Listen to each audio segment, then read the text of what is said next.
माता मीराबाई का नाम तो सुना ही है, प्रहलाद का नाम तो सुना ही है। इनके नाम ऐसे ही नहीं पड़ गए, इन्होंने कर्म किए हैं, भक्ति की है, इसलिए इनके नाम आज गाए जा रहे हैं। तो आप अपने जीवन को कीर्तन करके, गा करके, नाच करके ठाकुर जी को यहाँ लाड़ लड़ा में ये 7 दिन का अवसर आपको मिला है, तो इसको आप ऐसे ही नहीं गंवाएं। आपसे सभी से अनुरोध है, ताली बजा कर हो देश विदेश से नर नारी वहाँ आते हैं, देश विदेश से नर नारी वहाँ आते हैं, अबे तीज को नरस चरण का पाते हैं, तीज को नरस चरण का पाते हैं, अबे तीज को नरस चरण का पाते हैं, तीज को नरस चरण का पाते हैं।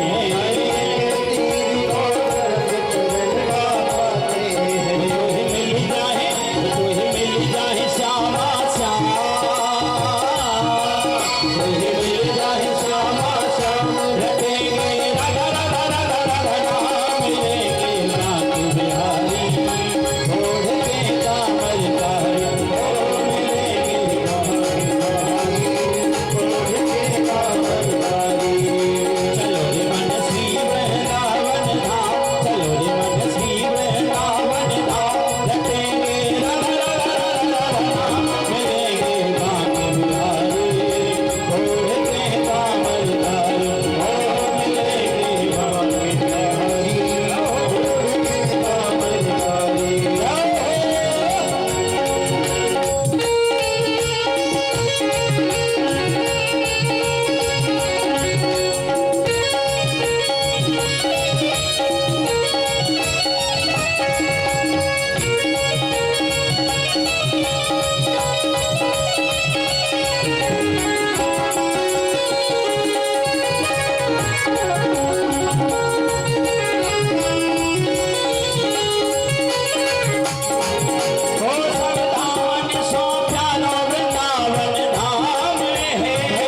छोड़ के कामल कारी।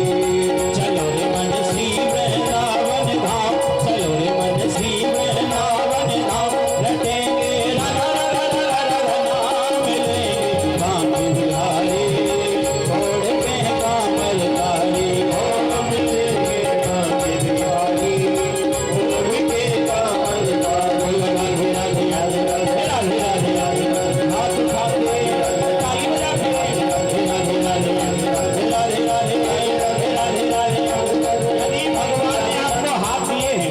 भगवान ने भी 2 हाथ दिए तो ऊपर हाथ उठा करके मस्ती के साथ बोलो राधे राधे राधे राधे राधे राधे राधे राधे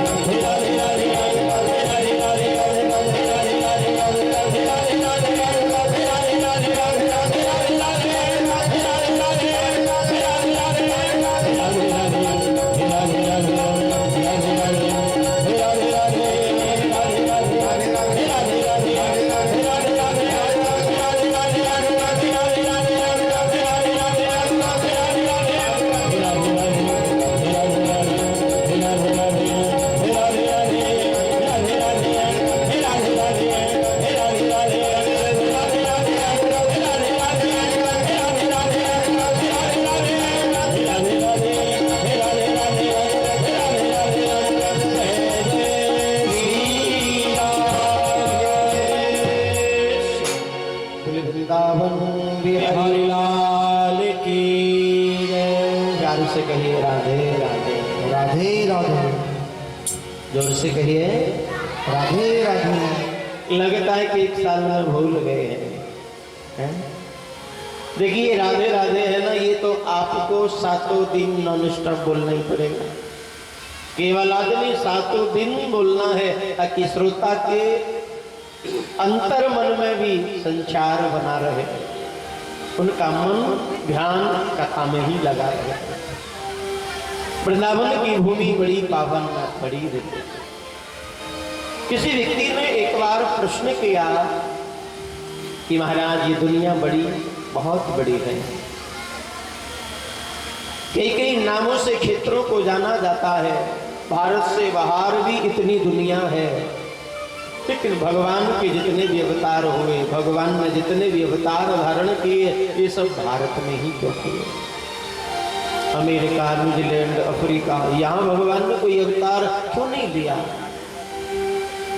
सारे अवतार भगवान के भारत में ही हुए हैं। यद्यपि भगवान के लिए तो सारी दुनिया समान है, सारी दुनिया बराबर है, लेकिन सारे अवतार भारत में। इसका कारण तो बड़ा सुंदर जवाब कि भैया बात तो सत्य है, भगवान के लिए सारी दुनिया समान है, लेकिन आप लोगों ने भगवान के रूप वर्णन में एक बात सुनी होगी। भगवान का जो शरीर है वो क्या है? विराट स्वरूप, विराट स्वरूप है, विराट शरीर है।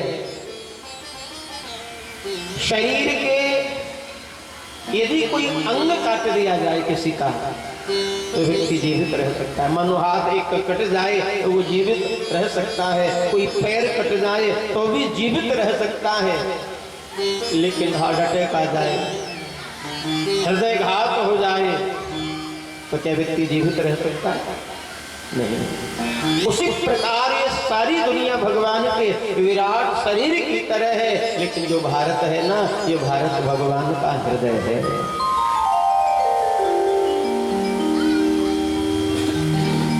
भारत भगवान का हृदय स्वरूप है, और इसीलिए भगवान ने जितने भी अवतार लिए, क्योंकि अन्य देशों में अवतार नहीं होंगे कोई बात नहीं, लेकिन ये भारत की भूमि सनातन की भूमि है, ये भक्ति की भूमि है, ये राम कृष्ण की भूमि है। सारे अवतार भगवान ने भारत में लिए हैं।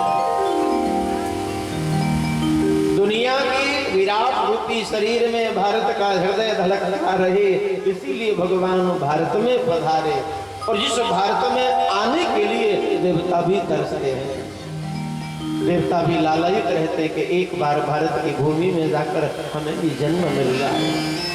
उस भारत में भी एक विशेष क्षेत्र है, उसका नाम है ब्रज क्षेत्र, मथुरा वृंदावन। भारत तो महान है ही है, क्योंकि व्यक्ति का हृदय, लेकिन उस हृदय में भी एक छोटा सा मन होता है, तो वो जो है वो है हमारा ब्रज वृंदावन। वृंदावन की भूमि बड़ी पावन है कि वृंदावन की भूमि को सब ही नवावत माथ, यहाँ आए गोपी बने बाबा भोलेनाथ। जब भगवान सब भी छुप करके गोपी बन करके ताता थैया करके नृत्य करते हैं, ऐसी ब्रज की भूमि ब्रज भूमि, जहाँ संतों ने आकर के साधनाएं करी हैं, तपस्या करी है, कुटियाएं बनाई हैं। ऐसे ऐसे संत जिन्होंने अपना सर्वस्व भगवान पर छोड़ दिया। जो करेंगे ठाकुर जी करेंगे, श्याम सुंदर करेंगे, अपने आप वो स्वयं कुछ नहीं करते, और ठाकुर जी भी तरह तरह के रूप बना करके उनके कार्य करने के लिए आते हैं। हमारे ब्रज के एक बहुत दिव्य महात्मा हुए श्री नागा बाबा। बरसाने से थोड़ा सा आगे चल करके एक कदम खंडी है नागा बाबा की, जहां उन्होंने साधना करी, तप किया। एक बार बैठ कर के भजन करने लगे, साधना करने लगे, बहुत समय तक जाप किया। वहां झाड़ फूस प्रकट हो गया, कांटे प्रकट हो गए, और उन कांटों में नागा बाबा की जो जटाएं थी वो उलझ गई। लोग आए, लोगों ने कहा बाबा आपकी तो जटा इन कांटों में उलझ गई है, आप कहें तो हम सुलझा दें। बाबा बोले ना, जिसने उलझाई है वही सुलझाएगा, जिसने उलझाई है वही सुलझाने के लिए आएगा। किसने उलझाई है? बोले बिहारी जी ने उलझाई है, श्याम सुंदर ने उलझाई है, तो वही आकर के सुलझाएंगे, हम क्यों प्रयास करें। वो ऐसे ही बैठे रहे, ऐसे ही साधना करते रहे, और राधा रानी को दया आ गई और कहा श्याम सुंदर ये बाबा आपके भरोसे है। अपनी जटावी जो अपनी इच्छा से नहीं सुलझा रहे, कह रहे जिसने उलझाई तो वही सुलझाएगा। इतना कष्ट हो रहा होगा महात्मा को, आप चलो और इनकी जटा सुलझा करके आओ। भगवान श्याम सुंदर आए नागा बाबा की जटा सुलझाने के लिए, कांटों में से निकालने के लिए, और स्वयं अपने हाथों से भगवान ने उन बाबा की जटाओं को कांटों से निकाला, कांटों से सुलझाया। कितनी बड़ी तपस्या, कितनी बड़ी साधना होगी ऐसे महात्माओं की, जिनकी लीला में सम्मिलित होने के लिए स्वयं भगवान आते हैं। ऐसा वृंदावन, ऐसी वृत्ति होगी। आइए अब नैमिषारण्य क्षेत्र की हम और चले। नैमिषारण्य क्षेत्र की दिव्य पावन भूमि, जहाँ 88,000 सौनकादृषि विराजमान है। श्री व्यासी महाराज अपनी कथा क्रम में वर्णन करते हैं कि नेम से तूतमासी मभिवादि महामति कथामृतरथ स्वाद कुशल सौनको ब्रवीत। 88,000 महात्मा जिनके मुखिया बनकर के श्री सौनक जी महाराज बैठे हैं, यज्ञ करते हैं, साधन करते हैं, हरि चर्चा करते हैं, लेकिन अभी तक अपने साधन का फल प्राप्त नहीं हुआ। एक दिन की बात, ये सब लोग एक गोष्ठी बना करके हरि चर्चा कर रहे थे। उसी समय श्री सूत जी महाराज नैमिषारण्य क्षेत्र की भूमि में पधार गए, और नैमिषारण्य क्षेत्र की भूमि में सूत जी जैसे ही आए कि सब महात्मा खड़े हो गए, प्रणाम करने लगे, सब सम्मान करने लगे। आइए आइए पधारिए सूत जी, बड़ी कृपा। सबने प्रणाम किया। अब सूत जी तो संकोच में आ गए, शर्म के मारे पानी पानी बोले इतनी बड़ी बड़ी महात्मा मुझे प्रणाम कर रहे, जिनकी आयु, जिनकी उम्र इतनी लंबी है, 60-60 हजार वर्ष के बूढ़े बूढ़े महात्मा, और मैं छोटा सा बालक। सूत जी ने कहा प्रभु आप मुझे प्रणाम न करें, मैं तो बालक हूँ, उल्टी गंगा काय को बहाते हो, प्रणाम तो मुझे करना चाहिए, नमन तो मुझे करना चाहिए। तब श्री सौनक जी कहते नहीं नहीं सूत जी, अरे हम आपको प्रणाम थोड़ी कर रहे हैं कि धन वृद्धा बल वृद्धा आयु वृद्धा तथैव च ते सर्वे ज्ञान वृद्धा किंकरा चित्ते किंकरा। बड़ी सुंदर बात यहाँ सौनक जी ने कही कि महाराज आपने कहा कि हम आपसे बड़े हैं, आप छोटे हो हैं। सुनिए, व्यक्ति केवल उम्र से बड़ा नहीं होता, केवल उम्र में बड़ा हो जाने से व्यक्ति बड़ा नहीं हो जाता, धन कमा लेने से, धन में बड़ा होने से व्यक्ति केवल बड़ा नहीं होता, बलवान बन जाने से, पहलवान बन जाने से केवल बड़ा नहीं होता। ते सर्वे ज्ञान वृद्धा, सबसे बड़ा बड़पन तो उसी का है जो ज्ञानी है, जो समझदार है। इसलिए आप बड़े प्रवीण ज्ञानी हैं, वेद पुराण उपनिषद आप सब पढ़े हुए हैं, आप पधारे, बड़ी कृपा करिए, आइए विराजिए। और जैसे ही श्री सूत जी महाराज बैठे, सौनक जी कहते हैं कि नेम से सूत मासी में, जैसे ही सूत जी महाराज आकर के बैठे, सौनक जी ने भगवान की चर्चा, भगवान की कथा श्रवण करने के लिए प्रश्न कर दिया कि महाराज बहुत दिन से यज्ञ कर रहे हैं, अभी तक भगवत प्राप्ति नहीं हुई, लक्ष्य प्राप्त नहीं हुआ, आप आए हैं, बड़ी कृपा करिए, भागवत धर्म की कोई चर्चा हमें सुनाइए, भगवान की कोई मधुर कथा हमें आप श्रवण कराइए कि कथामृत रसस्वादः कुशलः सौनको ब्रवीत। भगवान की कथा अमृत आप हमें पान कराइए। जो ही कथा अमृत की बात कही तो सूत जी कहते हैं, अरे महानुभावो, ये कथा अमृत तो देवताओं को भी दुर्लभ है। भगवान की कथा अमृत पान करने के लिए तो ये देवता भी तरसते। एक बार की बात, जब सूत जी महाराज सुखदेव जी सुखताल की भूमि में राजा परीक्षित को कथा श्रवण करा रहे थे, तो उस समय ये इंद्र अमृत कलश लेकर के वहां आया था। एवं विनमये दाता सुधाराज्ञा प्रपीयता प्रपाश्चामो वयं सर्वे श्रीमद्भागवतमृतम्। वहां इंद्र प्रकट हो गया अमृत का भरा हुआ कलश लेकर, और सुखदेव जी के चरणों में प्रणाम किया कि महाराज आप क्या कर रहे हैं। बोले मैं परीक्षित को कथा सुना रहा हूं। क्यों? बोले से मरने का डर है, इसकी मुक्ति हो जाएगी। बोले ना ना, ये मुक्ति के पाने के लिए कथा नहीं सुन रहा है, कहीं मर न जाए इस डर से कथा सुन रहा है। इसलिए आप एक काम करिए, आप ये अमृत कलश है, इस अमृत को परीक्षित को पिला दीजिए। ये अमर हो जाएगा, अजय हो जाएगा, ये मरेगा नहीं। और जो कथामृत इसे पान करा रहे हैं वो हमें पान करा देंगे। जो ही सुखदेव जी ने इन देवताओं की बात सुनी, सुखदेव जी समझ गए कि ये देवता अपना काम बनाने में बड़े माहिर हैं। कि क्वश्वधा कथा लोके क्वपाच कुलमणि महान ब्रह्मरातो विचार वैभव तदा देवं जहातः। सुखदेव बाबा कह रहे हैं कि भैया इंद्र, अरे कहाँ स्वर्ग का अमृत और कहाँ भागवत रूपी कथा अमृत। जिस प्रकार संसार के 5 पैसे के कांच के टुकड़े में और करोड़ों की मणि में बराबरी नहीं हो सकती, उसी प्रकार भागवत कथा अमृत में और स्वर्ग के अमृत में भी तुलना नहीं हो सकती। इसलिए तुम अभी अभक्त हो, ये अभक्तों का धन नहीं है। अभक्तांस्तास्य विज्ञाये ना ददौ से कथामृतम् श्रीमद्भागवती वार्ता पुराणामपि दुर्लभा। दुर्लभ बता दिया देवताओं के लिए, तुम्हारे भाग्य में नहीं है। अब तो देवता लोग बड़े दुखी कि हमें सुखदेव जी ने कथामृत पान नहीं कराया। हम स्वर्ग के मालिक देवराज इंद्र अपमान हो गया, ऐसा जानकर श्री ब्रह्मा जी के पास इंद्र गया।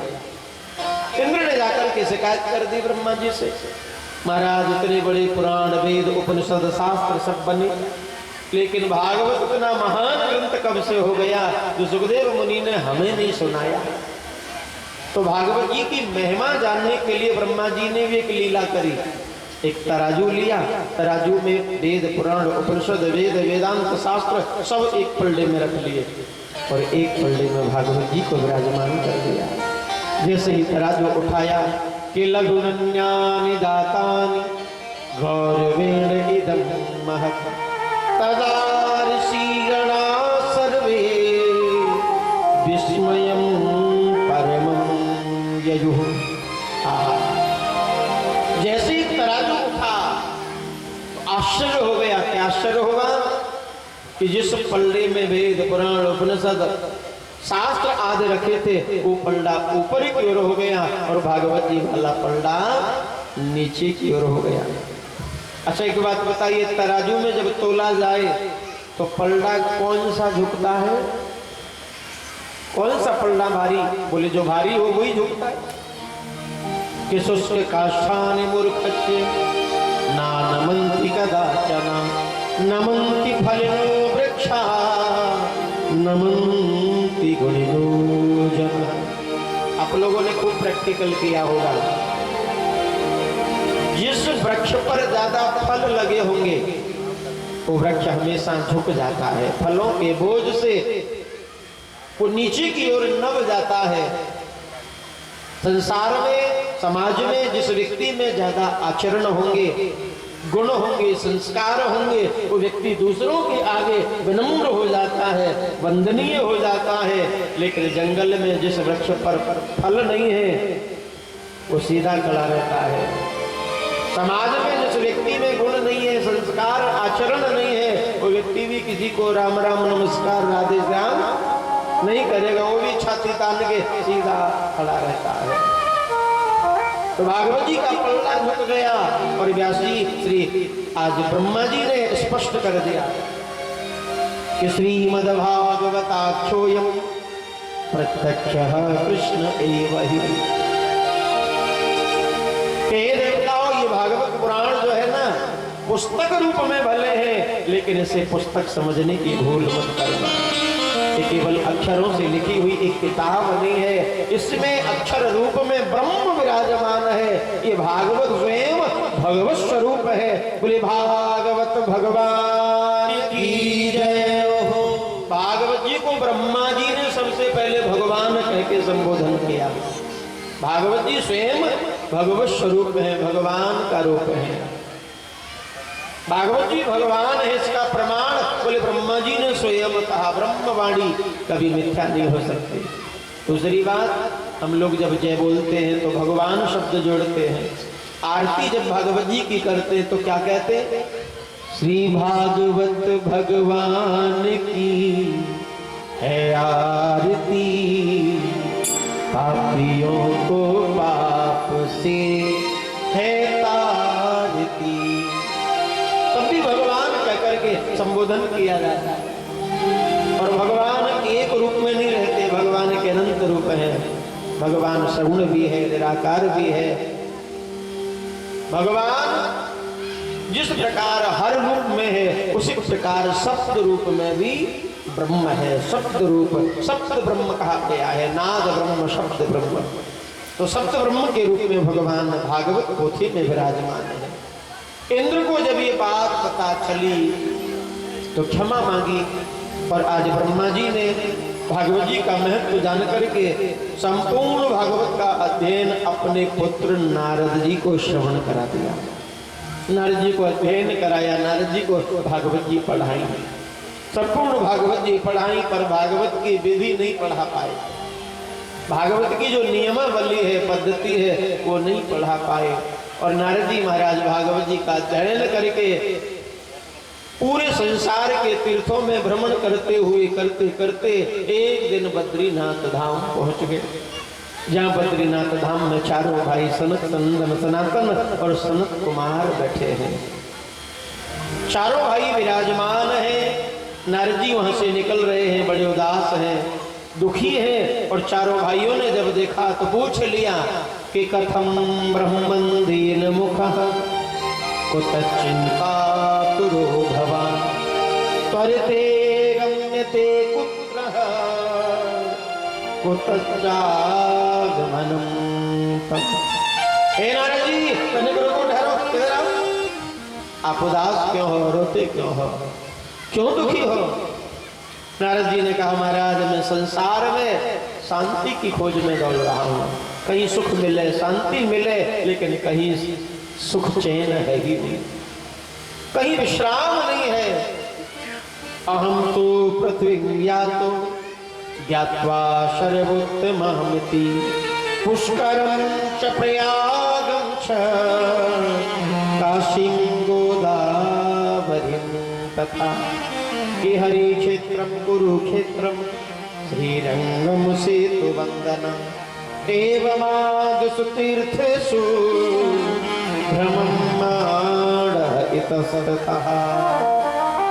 नारद जी कह रहे महाराज, मैंने जगह जगह तीर्थों में भ्रमण किया।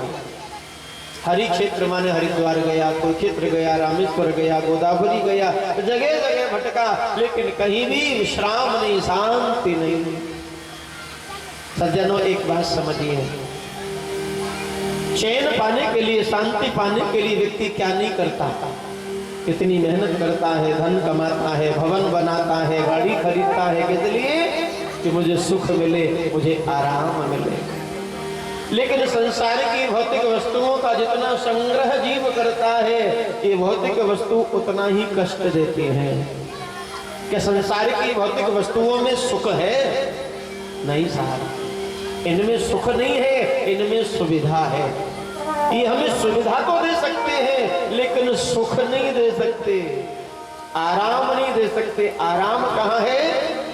बोले संसार में किसी की पास जाओ कहीं आराम नहीं मिलेगा। आराम बस एक ही जगह मिलेगा। कहाँ? बोले आराम की तलब है तो एक काम कर। आराम की तलब है तो एक काम कर। आराम की शरण में तू बस राम राम कर, तू बस राम राम कर। यदि आराम चाहिए तो राम की शरण में आ जाओ, और जो राम की शरण में आ गया उसे आराम अपने आप प्राप्त हो जाएगा। इसलिए भगवान राम, भगवान के नाम में जो आनंद है, जो सुख है, वो कहीं नहीं है। राम नाम के हीरे मोती जहां मिले वहां हमें बटोर लेने चाहिए। भगवान के नाम के मोती कहीं छोड़ो मत। राम नाम के हीरे मोती मैं बिखराऊं गली गली, ले लो रे कोई राम का प्यारा, शोर मचाऊं गली गली। ले कोई राम का प्यारा,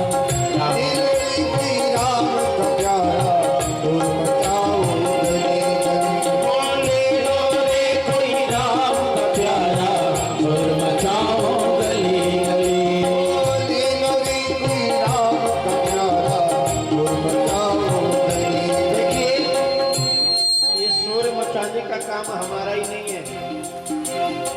केवल हमें कल्याण चाहिए, मुक्ति चाहिए, ऐसा ही नहीं। आपको नहीं चाहिए? बताइए, आपको कल्याण नहीं चाहिए तो आप लोग हाथ नीचे करके क्यों बैठे हैं? ये 7 दिन भगवान की कृपा से मिले हैं। भजन भी संग के कारण ही बढ़ता है। कितना बढ़िया सत्संग मिला है और इसका भी लाभ नहीं उठाया तो बेकार है। ले लो रे कोई राम का प्यारा, शोर मचाऊं गली गली। ले लो रे कोई राम का प्यारा,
शोर मचाऊं गली गली।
दिन कहता जाएगा, दुनिया को तू कब तक बदले अपनी कहता जाएगा। ईश्वर को यदि भूल गया तो अंत समय पछताएगा। ईश्वर को यदि भूल गया तो अंत समय पछताएगा।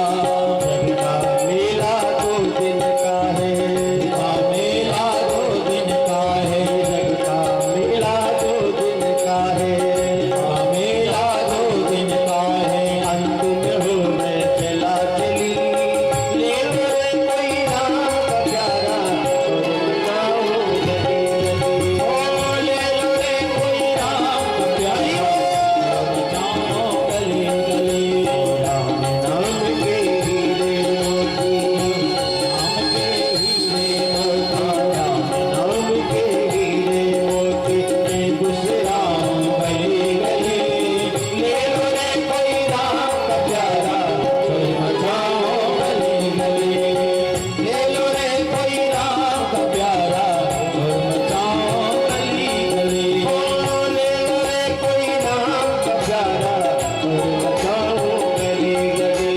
ले लो रे कोई राम का प्यारा, और बताओ गली गली। ओ ले लो रे कोई राम का प्यारा, और बताओ गली गली।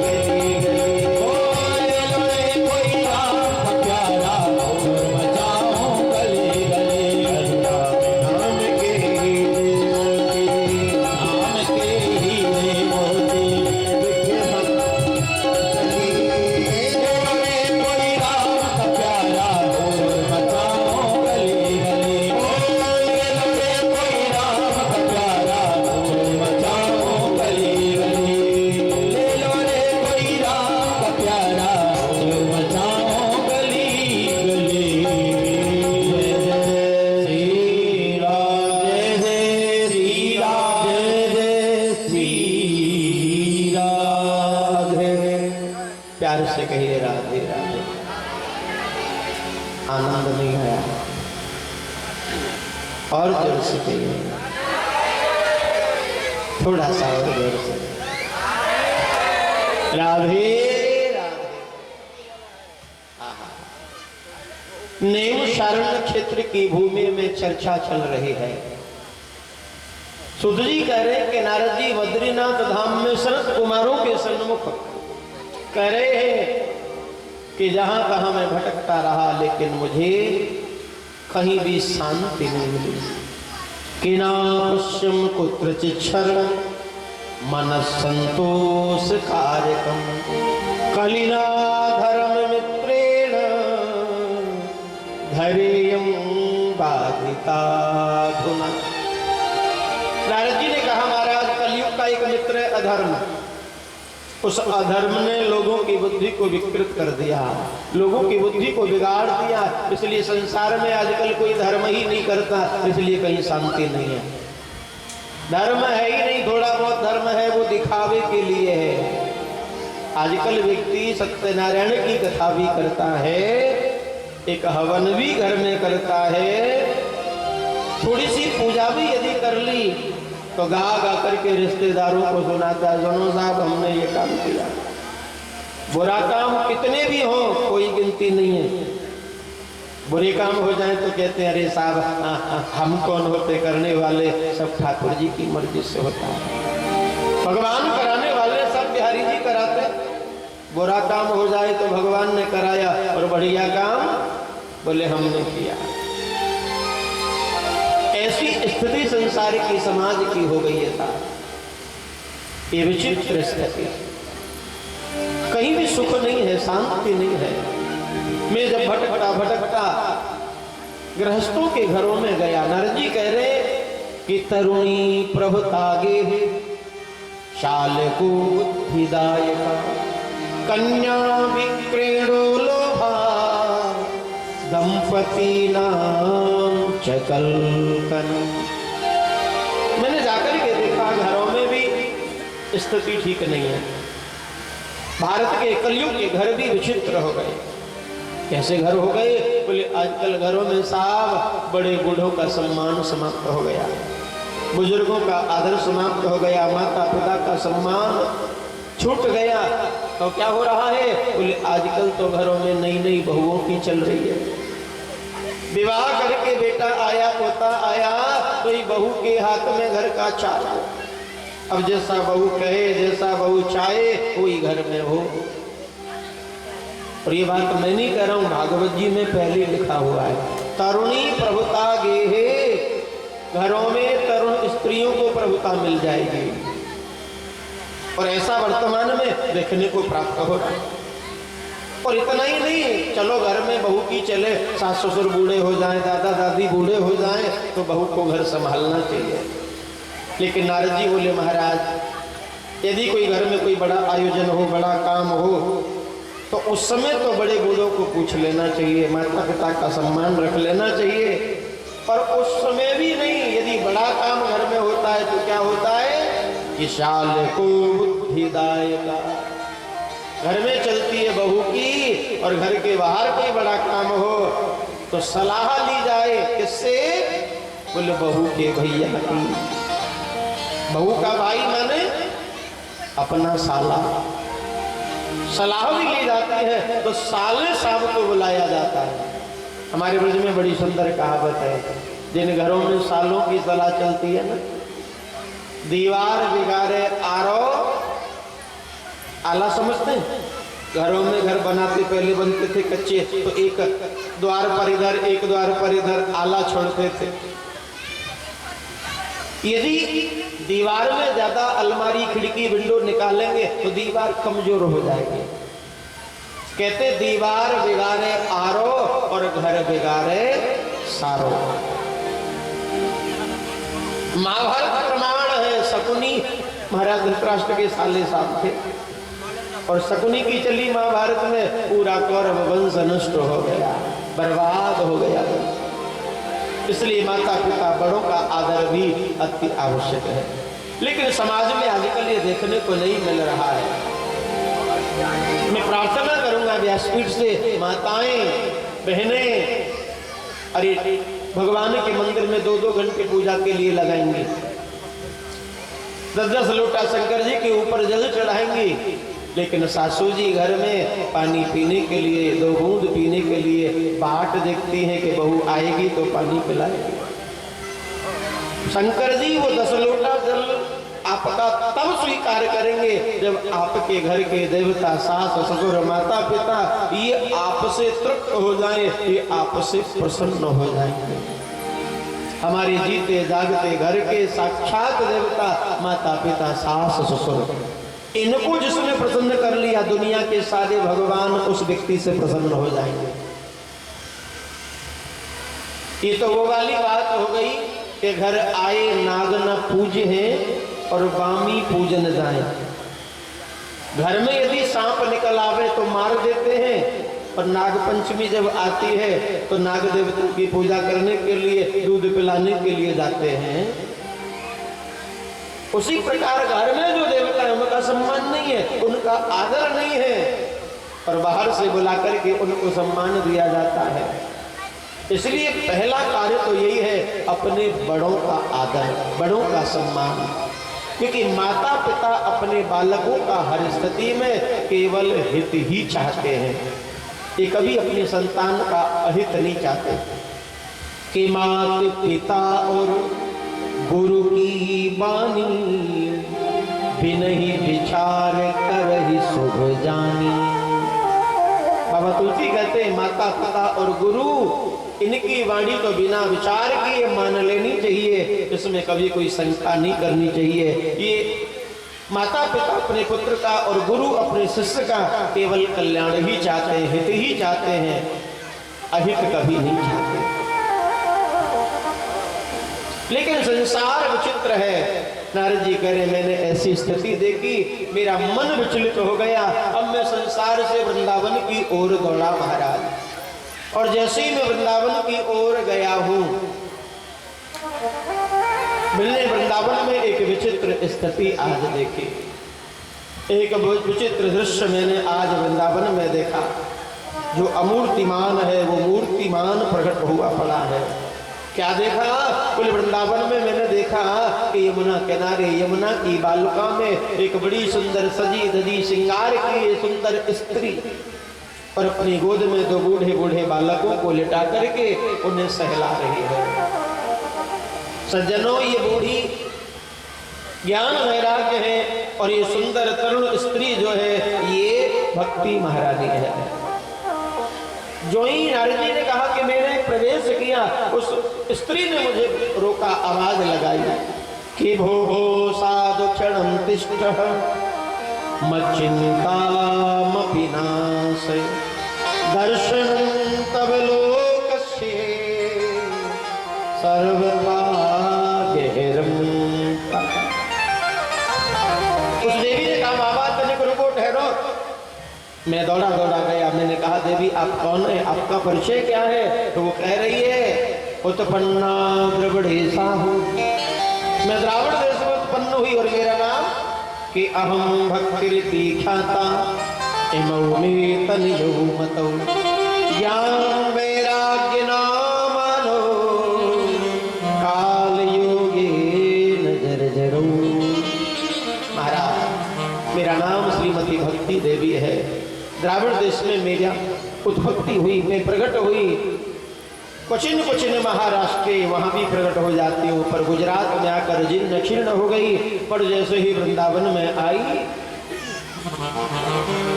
जैसे ही मैं वृंदावन में आई हूँ सब उल्टा हो गया। क्या हुआ? कुल में एक वृद्ध से तरुण हो गई और मेरे बालक जो जवान थे वो बूढ़े हो गए। ये चमत्कार कैसे हुआ? संसार का नियम है कि माता बूढ़ी बालक जवान, और यहाँ उल्टा हो